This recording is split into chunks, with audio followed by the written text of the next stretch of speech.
ഇന്ന് നമ്മൾ ചർച്ച ചെയ്യുന്നത് വീട്ടുവളപ്പിലെ പച്ചക്കറി കൃഷി എങ്ങനെ ശാസ്ത്രീയമായി ചെയ്യാം എന്നതിനെക്കുറിച്ചാണ്. കൃഷിയിടം സജ്ജമാക്കുമ്പോഴും വിളകൾ തിരഞ്ഞെടുക്കുമ്പോഴും അവയെ പരിപാലിക്കുമ്പോഴുമൊക്കെ നാം വളരെയധികം കാര്യങ്ങൾ ശ്രദ്ധിക്കേണ്ടതായുണ്ട്. അതേക്കുറിച്ചൊക്കെ പറഞ്ഞു തരാനായി ഇന്ന് നമ്മോടൊപ്പമുള്ളത് കേരള കാർഷിക സർവകലാശാലയുടെ കീഴിലുള്ള വെള്ളാനിക്കര കാർഷിക കോളേജിലെ പച്ചക്കറി ശാസ്ത്ര വിഭാഗത്തിലെ assistant professor Shrimati Abhila S ആണ്. കേരളീയരുടെ മുഖ്യ ആഹാരമായ നെല്ലരിയിൽ ശരീരവളർച്ചയ്ക്കാവശ്യമായ അന്നജമാണ് പ്രധാനമായും അടങ്ങിയിരിക്കുന്നത്. മറ്റ് പോഷകങ്ങളും ധാതുക്കളും ജീവകങ്ങളുമെല്ലാം ശരിയായ രീതിയിൽ ക്രമീകരിച്ചിരിക്കുന്നത് പച്ചക്കറികളിലാണ്. എന്നാൽ മാർക്കറ്റിൽ ലഭിക്കുന്ന രാസവസ്തുക്കൾ അടങ്ങിയ പച്ചക്കറികളെക്കാൾ നല്ലതാണ് വീട്ടുവളപ്പിൽ കൃഷി ചെയ്തു വരുന്ന ജൈവ പച്ചക്കറികൾ. ഒരു വീട്ടിലേക്ക് ആവശ്യമായ വിഷരഹിത പച്ചക്കറികൾ വർഷം മുഴുവൻ ലഭ്യമാക്കാൻ നമുക്ക് വീട്ടുവളപ്പിൽ തന്നെ കൃഷി ചെയ്ത് സാധ്യമാക്കാം. 2.5 സെന്റ് അടുക്കളത്തോട്ടം നിർമ്മിക്കുന്നതിലൂടെ 5 അംഗങ്ങൾ ഉള്ള കുടുംബത്തിന് വർഷം മുഴുവൻ ആവശ്യമുള്ള പച്ചക്കറികൾ കൃഷി ചെയ്യാവുന്നതാണ്. ഒരു വർഷം നമ്മൾ കേരളീയർക്ക് ഏകദേശം 14 ലക്ഷം ടൺ പച്ചക്കറിയാണ് ആവശ്യമായിട്ടുള്ളത്. എന്നാൽ നമ്മുടെ വാർഷിക ഉൽപാദനം വളരെയധികം കുറവാണ്. നമ്മുടെ ആവശ്യത്തിൻ്റെ 50% വരുന്നത് അന്യ സംസ്ഥാനങ്ങളിൽ നിന്നാണ്. ലഭ്യമായ ഭൂമിയിൽ നമുക്ക് കൃഷി ചെയ്ത് നമുക്ക് ആവശ്യമായ പച്ചക്കറി ഉൽപ്പാദിപ്പിക്കാവുന്നതാണ്. എന്നാൽ കൃഷിസ്ഥലം പച്ചക്കറിക്കായി തിരഞ്ഞെടുക്കുമ്പോൾ നമ്മൾ ചില കാര്യങ്ങൾ പ്രത്യേകം ശ്രദ്ധിക്കണം. മിക്ക പച്ചക്കറികൾക്കും നല്ല സൂര്യപ്രകാശം ആവശ്യമാണ്.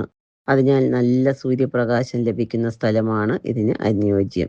കായ്ഫലം തരുന്ന പച്ചക്കറികൾ തുറസായ സ്ഥലത്ത് കൃഷി ചെയ്താൽ ചെടികൾ നന്നായി തഴച്ചു വളരുകയും നന്നായി വിളവ് തരികയും ചെയ്യും. എന്നാൽ തണലിനെ അതിജീവിക്കാൻ കഴിയുന്ന പച്ചമുളക്, ചേന, കാച്ചിൽ തുടങ്ങിയവ തണലുള്ള സ്ഥലത്ത് നടുന്നതാണ് നല്ലത്. കുടുംബത്തിലെ അംഗങ്ങളുടെ എണ്ണവും ജലസേചന സൗകര്യവും കണക്കിലെടുത്തായിരിക്കണം സ്ഥലത്തിൻ്റെ വിസ്തൃതി തീരുമാനിക്കേണ്ടത്. മഴക്കാലത്ത് വെള്ളം കെട്ടി നിൽക്കുന്ന സ്ഥലം തിരഞ്ഞെടുക്കാതിരിക്കുക. പച്ചക്കറിത്തോട്ടം എപ്പോഴും വീടിനടുത്തായിരിക്കുന്നതാണ് ഉത്തമം. കർഷകന്റെ നോട്ടം തന്നെ ചെടിക്ക് വളമെന്ന് നമ്മൾ പണ്ടുള്ളവർ പറയുമല്ലോ. തോട്ടത്തിന് ചുറ്റും ജൈവവേലി കെട്ടുന്നത് മൃഗങ്ങളിൽ നിന്നും ആക്രമണമുണ്ടായി കൃഷിനാശം തടയുന്നതിന് പുറമെ ആവശ്യത്തിനുള്ള ഇലക്കറികളുടെ ലഭ്യതയും ഇതിനാൽ നമുക്ക് ലഭിക്കും. ഇതിനായി വേലിയിൽ കോവൽ, നിത്യവഴുതന, ചതുരപ്പയർ, വള്ളിച്ചീര, അമരപ്പയർ, പീച്ചിൽ, മധുരച്ചീര അഥവാ ചെക്കുർമാനീസ് തുടങ്ങിയ ചെടികൾ നടുന്നത് നല്ലതാണ്. മഴക്കാലം, മഞ്ഞുകാലം, വേനൽക്കാലം എന്നിവയ്ക്ക് യോജിച്ച ഒരു മാതൃക നമുക്ക് ഉണ്ടാക്കാവുന്നതാണ്. നല്ല ഇളക്കമുള്ള മണ്ണാണ് പച്ചക്കറിക്ക് ആവശ്യം. അതിനാൽ നിലമൊരുക്കുമ്പോൾ പ്രത്യേകം ശ്രദ്ധിക്കുക. നന്നായി കിളച്ചിളക്കി 1 സെന്റിന് 200 കിലോഗ്രാം എന്ന തോതിൽ ചാണകമോ ഉണങ്ങിയ കമ്പോസ്റ്റോ മണ്ണുമായി ചേർത്ത് ഇളക്കണം. ഓരോ വിളകളും കൃഷി ചെയ്യുന്നതിനെ ചെറിയ ചെറിയ പ്ലോട്ടുകളായി തിരിച്ചാൽ നന്നായിരിക്കും. തോട്ടം തയ്യാറാക്കുമ്പോൾ തോട്ടത്തിലെ ചെറിയ ചെറിയ പ്ലോട്ടുകളിൽ ഏത് വിള എങ്ങനെ ചെയ്യണമെന്ന് ഒരു ആസൂത്രണം ഉണ്ടാകുന്നത് നല്ലതാണ്. ഇലക്കറി വിളകൾ, കിഴങ്ങുവർഗ്ഗ വിളകൾ, ചിരസ്ഥായിയായ പച്ചക്കറികൾ, ഫലവർഗ്ഗങ്ങൾ എന്നിവ ഉൾപ്പെടുത്താൻ പ്രത്യേകം ശ്രദ്ധിക്കണം. എപ്പോഴും തോട്ടത്തിന്റെ വടക്കു ഭാഗത്തായി വേണം ചിരസ്ഥായിയായ വിളകൾ നടാൻ.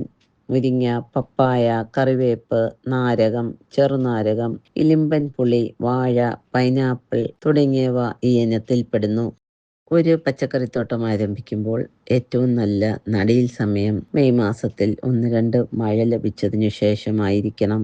വെണ്ട, പയർ, പച്ചമുളക്, പച്ചച്ചീര, പാവൽ, വഴുതന എന്നിവ നടാം. കൂടാതെ അമരപ്പയർ, ചതുരപ്പയർ തുടങ്ങിയവ ജൂലൈ മാസത്തോടെ നടാവുന്നതാണ്. സെപ്റ്റംബർ മാസത്തോടെ കഠിനമായ മഴ മാറുമ്പോൾ മഴക്കാല വിളകളെല്ലാം വിളവെടുത്ത ശേഷം നിലം ഒന്നുകൂടി കിളച്ചൊരുക്കാം. ഒക്ടോബർ മാസമാകുമ്പോഴേക്കും തണുപ്പ് ഇഷ്ടപ്പെടുന്ന തക്കാളി, കുമ്പളം എന്നിവയും നടാം. ജനുവരി ഫെബ്രുവരി മാസത്തോടെ ചീര, കണിവെള്ളരി, തണ്ണിമത്തൻ, കുമ്പളം, പയർ എന്നിവ നടാം. വിളകൾ നടുമ്പോൾ ശാസ്ത്രീയമായ രീതിയിൽ വിളപരിക്രമം നടത്തണം. ഒരേ വിള തന്നെ ഒരേ ഇടത്ത് കൃഷി ചെയ്യുന്നത് തുടരാതിരിക്കുക. ഒരു വെള്ളരി വർഗ്ഗ വിള കഴിഞ്ഞാൽ പിന്നീട് പയറും, പയർ വർഗ്ഗ വിള കഴിഞ്ഞാൽ ചീര, വെണ്ട നട്ട സ്ഥലത്ത് വഴുതന തുടങ്ങിയ വിളകൾ മാറി മാറി നടാൻ നമ്മൾ എപ്പോഴും ശ്രദ്ധിക്കേണ്ടതാണ്. അടുക്കളത്തോട്ടമാകുമ്പോൾ കൂടുതലും നമുക്ക് ജൈവവളം ഉപയോഗിക്കാമല്ലോ. അടുക്കളത്തോട്ടത്തിലെ പച്ചക്കറി ഉൽപാദനത്തിനായി കാലിവളം, കോഴിവളം, ആട്ടിൻകാഷ്ടം, പലതരം പിണ്ണാക്കുകൾ, വീട്ടുവളപ്പിൽ തന്നെ ഉൽപ്പാദിപ്പിക്കാവുന്ന മണ്ണിര കമ്പോസ്റ്റ് എന്നിവയും ഉപയോഗിക്കാം. ഫോസ്ഫറസിന്റെ ലഭ്യത ഉറപ്പുവരുത്താനായി എല്ലുപൊടിയും പൊട്ടാഷ്യം ചാരവും ഉപയോഗിക്കാം. ഇതിനു പുറമെ പലതരം വളർച്ചാ ത്വരിതങ്ങളും നമുക്ക് ഉപയോഗിക്കാവുന്നതാണ്. നിലമൊരുക്കുമ്പോൾ മണ്ണിൽ കുമ്മായം അല്ലെങ്കിൽ ഡോളോമേറ്റ് 1 മുതൽ 3 കിലോ 1 സെന്റിന് എന്ന അളവിൽ ചേർക്കണം. ഇങ്ങനെ ചേർക്കുമ്പോൾ മണ്ണിന്റെ അമ്ലത്വം കുറച്ച് ചെടിയുടെ വളർച്ചയ്ക്ക് ആവശ്യമായ നിലയിലേക്ക് മണ്ണിന്റെ അമ്ലത്വത്തെ എത്തിക്കാൻ സാധിക്കുന്നതാണ്. തൈകളുടെ ഉൽപാദനത്തിനായി പ്രോട്രേകളോ ചെടിച്ചട്ടികളോ ഉപയോഗിക്കാവുന്നതാണ്. മുളക്, തക്കാളി, വഴുതന തുടങ്ങിയവ പ്രോട്രേയിൽ അല്ലെങ്കിൽ ചട്ടിയിൽ പാകി മുളച്ച് 1 മാസമാകുമ്പോൾ കൃഷിയിടത്തിലേക്ക് പറിച്ചു നടാം. എന്നാൽ പയറ്, വെണ്ട, വെള്ളരി വർഗം വിളകൾ തുടങ്ങിയവ നേരിട്ട് വിത്തിടുന്നതാണ് ഏറ്റവും നല്ലത്. എന്നാൽ ഇവയെ കുറച്ചുകൂടി സംരക്ഷിച്ച് നല്ല ആരോഗ്യമുള്ള തൈകൾ മാത്രം നടുന്നതിനായി പ്രോട്രേയിൽ നട്ട് തൈകൾ ഉൽപ്പാദിപ്പിക്കാവുന്നതാണ്. ഇങ്ങനെ ചെയ്യുമ്പോൾ അവയുടെ വേരുകൾക്ക് യാതൊരു കേടുപാടുകളും വരുന്നില്ല എന്ന് ഉറപ്പാക്കണം. വിത്ത് നടുന്നതിന് മുൻപ് സ്യൂഡോമോണാസ് ഉപയോഗിച്ച് വിത്തുപചാരം നടത്തുന്നത് നല്ലതാണ്. ഒരാണ്ടൻ മുരിങ്ങ വിത്തുകൾ നേരിട്ട് 2-3 വിത്തുകൾ നടാൻ ഉദ്ദേശിക്കുന്ന തടത്തിൽ നട്ടുകൊടുക്കാവുന്നതാണ്. ഇവ വളർന്ന് 75 സെന്റിമീറ്റർ നീളം വയ്ക്കുമ്പോൾ അഗ്രഭാഗം നുള്ളിക്കളഞ്ഞാൽ ധാരാളം ശിഖരങ്ങൾ വരും. ആദ്യത്തെ വിളവെടുപ്പിന് ശേഷം ചെടികൾ 90 സെന്റിമീറ്റർ ഉയരത്തിൽ മുറിച്ചു കൊടുക്കുക. ചുവട്ടിൽ നന്നായി ജൈവവളം ചേർത്ത് കൊടുത്ത് നനയ്ക്കാവുന്നതാണ്. എന്നാൽ കറിവേപ്പ് ചെടികൾ വളർന്ന് 1 മീറ്റർ പൊക്കം വയ്ക്കുന്നതും വരെ അവയുടെ ഇലകൾ പറിക്കാതിരിക്കുക. എന്നാൽ ചെടികൾ അധികം ഉയരത്തിൽ വളരാതെ അവയുടെ അഗ്രഭാഗം കോതി നിർത്തുന്നതാണ് കൂടുതൽ നല്ല ഇലകൾ ലഭിക്കാൻ അനുയോജ്യം. കോവൽ വളരുന്നതനുസരിച്ച് പന്തലിലോ വേലിയിലോ പടർത്തി കൊടുക്കണം. വളർച്ച മുറ്റിയ വള്ളികൾ മാർച്ച് മാസത്തിൽ മുറിച്ച് മാറ്റിയ ശേഷം തടത്തിൽ നന്നായി ജൈവവളം ചേർത്ത് നനച്ചു കൊടുക്കണം. മധുരച്ചീര വേലിക്കൽ നടുമ്പോൾ അവയുടെ ഉയരം 1 മീറ്ററിൽ ക്രമീകരിച്ചാൽ എപ്പോഴും ധാരാളം നല്ല ഇലകൾ ലഭിക്കുന്നതാണ്. വിത്തുകൾ ഉപയോഗിക്കുന്നതിന് പകരം മുരിങ്ങ നടാനായി ഏകദേശം 1-1.5 മീറ്റർ നീളവും കൈവണ്ണം ഘനവുമുള്ള കമ്പുകളാണ് തിരഞ്ഞെടുക്കേണ്ടത്. കമ്പുകൾ നടുമ്പോൾ ഏകദേശം 2 അടി നീളവും വീതിയും താഴ്ചയുമുള്ള കുഴികളിൽ 10 കിലോഗ്രാം ചാണകപ്പൊടിയോ ജൈവവളമോ അതോടൊപ്പം മേൽമണ്ണും ചേർത്ത് നന്നായി ഇളക്കി അതിലേക്ക് ഒരു 250 ഗ്രാം കുമ്മായവും ചേർത്ത് ഇളക്കി 10 ദിവസം കുഴി അങ്ങനെ ഇട്ട ശേഷം ആ കുഴികളിൽ കമ്പുകൾ നടാവുന്നതാണ്. എന്നാൽ കോവൽ നടുന്നതിനായി ഏകദേശം 1.5 അടി നീളം, വീതി, താഴ്ച ഉള്ള കുഴികളെടുത്ത് ഇതേപോലെ മേൽമണ്ണും 10 കിലോഗ്രാമോളം വരുന്ന ജൈവവളവും ചേർത്ത് നന്നായി ഇളക്കി 250 ഗ്രാം കുമ്മായവും ചേർത്ത് 10 ദിവസം അങ്ങനെ ഇട്ട ശേഷം 25 മുതൽ 30 സെന്റിമീറ്റർ നീളത്തിൽ അല്ലെങ്കിൽ 1 അടി നീളത്തിലുള്ള കമ്പുകൾ മുറിച്ച് 2-3 കമ്പുകൾ ഒരു തടത്തിൽ നടാവുന്നതാണ്. കോവലിന് പടരാൻ വേണ്ടുന്ന പന്തലും ഇട്ടുകൊടുക്കേണ്ടതാണ്. മുരിങ്ങത്തൈകളും കമ്പുകളും ഒക്കെ നട്ട് നന്നായി വേര് പിടിച്ച് 2 മാസം കഴിയുമ്പോൾ 100 gram urea, 100 gram super phosphate, 50 gram potash എന്നിവ ചേർത്ത് കൊടുക്കുന്നത് തൈകൾ ആരോഗ്യത്തോടെ വളരുന്നതിന് സഹായകരമാകും. പിന്നീട് 3 മാസം കഴിയുമ്പോൾ 100 ഗ്രാം യൂറിയ കൂടി ചേർത്ത് കൊടുക്കുക. ഓരോ വിളവെടുപ്പിന് ശേഷവും ജൈവവളവും ചേർത്ത് കൊടുക്കുന്നത് ചെടി ആരോഗ്യത്തോടെ നിലനിൽക്കാൻ സഹായകമാകും. ജൈവവളങ്ങളോട് നന്നായി തന്നെ പ്രതികരിക്കുന്ന ഒരു വിളയാണ് കോവൽ. 2 ആഴ്ച ഇടവിട്ട് ചാണകപ്പൊടി, വേപ്പിൻ പിണ്ണാക്ക്, ചാരം തുടങ്ങിയ ജൈവവളക്കൂട്ട് 2 ചിരട്ട വീതമെങ്കിലും ചേർത്ത് കൊടുത്താൽ തന്നെ നല്ല വിളവ് ലഭിക്കും. ഇപ്പോൾ നമ്മൾ പ്ലാസ്റ്റിക് ഒഴിവാക്കുന്ന അവസ്ഥയിലാണല്ലോ. അങ്ങനെ ആകുമ്പോൾ റബ്ബർ കുട്ടകൾ അതിന് പകരം ഉപയോഗിക്കാം. കൂടാതെ മൺചട്ടിയും ഉപയോഗിക്കാം. റബ്ബർ കുട്ടയായാലും മൺചട്ടിയായാലും ആവശ്യത്തിന് ജലം വാർന്നു പോകുന്നതിനുള്ള സംവിധാനം ചെയ്തിരിക്കണം.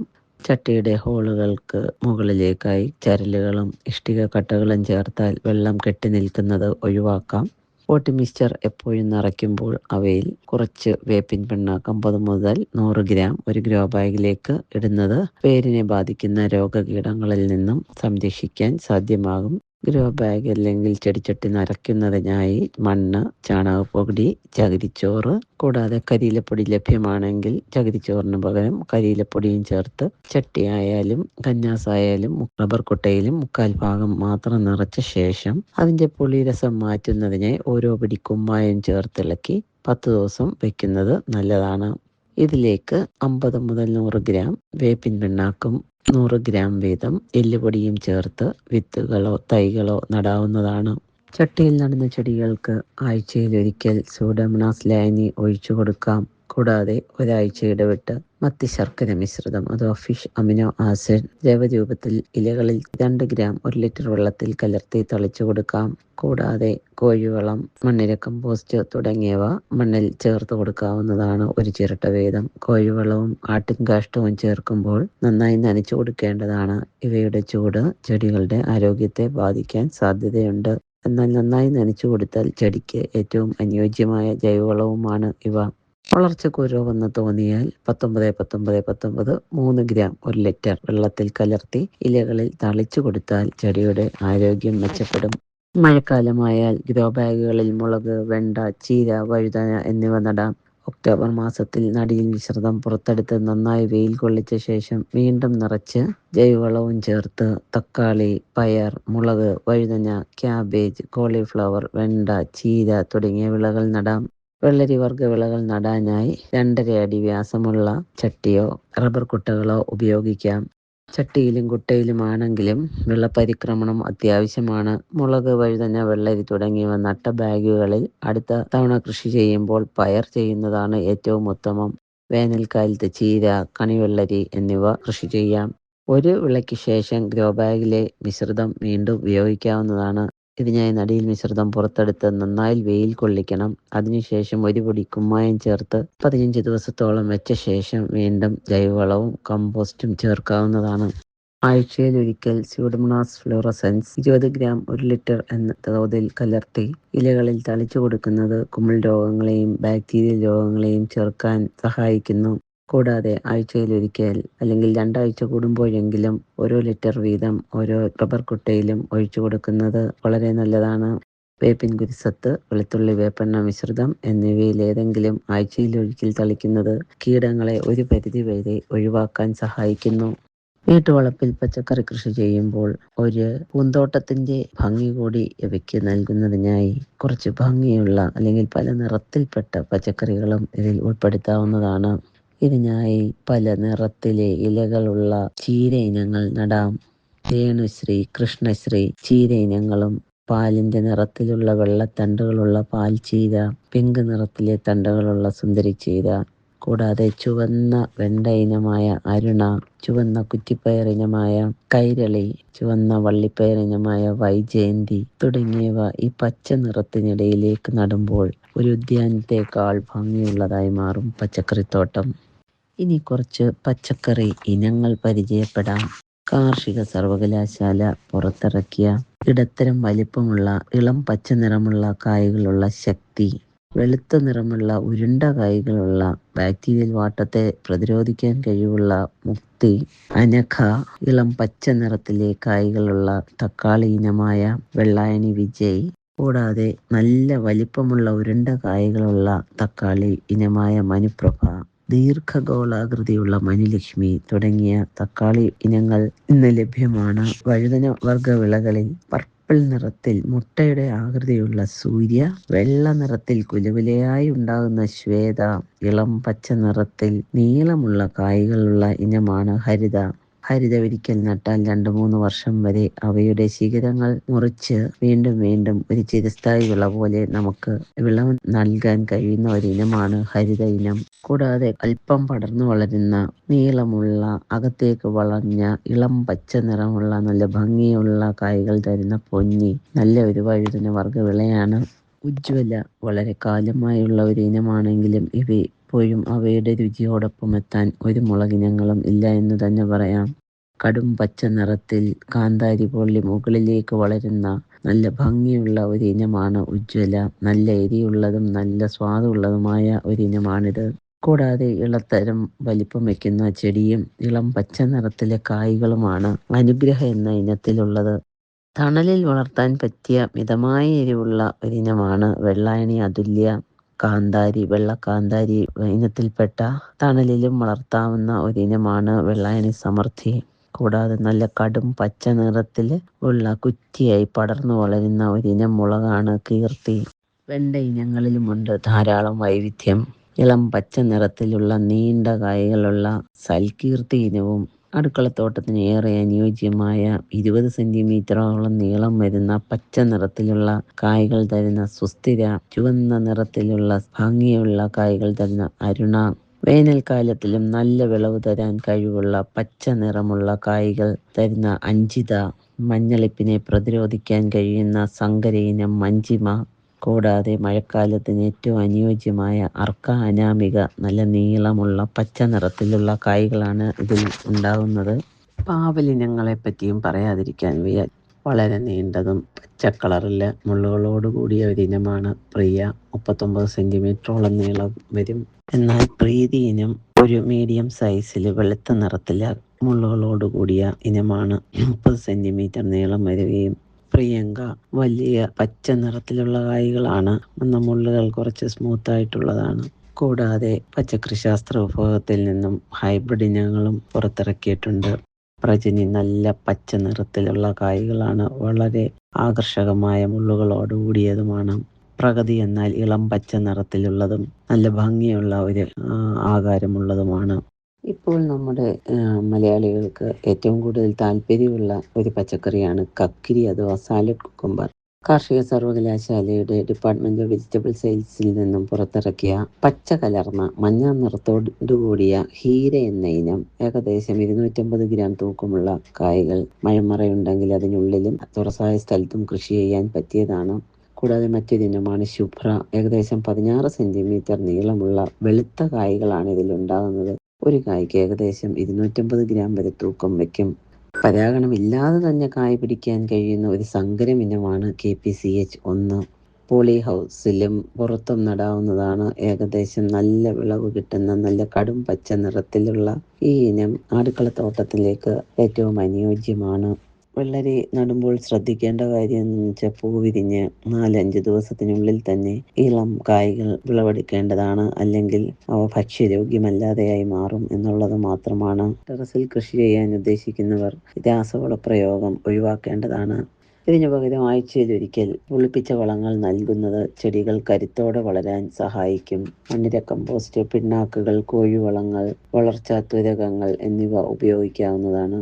2 ആഴ്ച ഇടവേളയിൽ സൂഡോമോണാസ് ഫ്ലോറസെൻസ് ചെടികളിൽ തളിക്കുന്നത് പച്ചക്കറിയിൽ കാണപ്പെടുന്ന കുമിൾ ബാക്ടീരിയ രോഗങ്ങളെ ചെറുക്കാൻ സഹായിക്കുന്നു. കൂടാതെ ഇതേ സ്യൂഡോമോണാസ് തന്നെ 20 ഗ്രാം 1 ലിറ്റർ എന്ന തോതിൽ ചട്ടികളിൽ ഒഴിച്ച് മണ്ണ് കുതിർത്ത് കൊടുക്കുന്നത് മണ്ണിലൂടെ പകരുന്ന ബാക്ടീരിയൽ രോഗങ്ങളെയും കുമിൾ രോഗങ്ങളെയും നിയന്ത്രിക്കാൻ സഹായിക്കും. കൂടാതെ ട്രൈക്കോഡർമ സമ്പുഷ്ടീകരിച്ച ചാണകം അടിവളമായി കൊടുക്കുന്നതും സസ്യത്തിന്റെ വേരുപടലങ്ങളുടെ ആരോഗ്യത്തിനും കുമിൾ രോഗങ്ങളിൽ നിന്ന് സംരക്ഷണം ലഭ്യമാക്കുന്നതിനും സഹായകമാകുന്നു.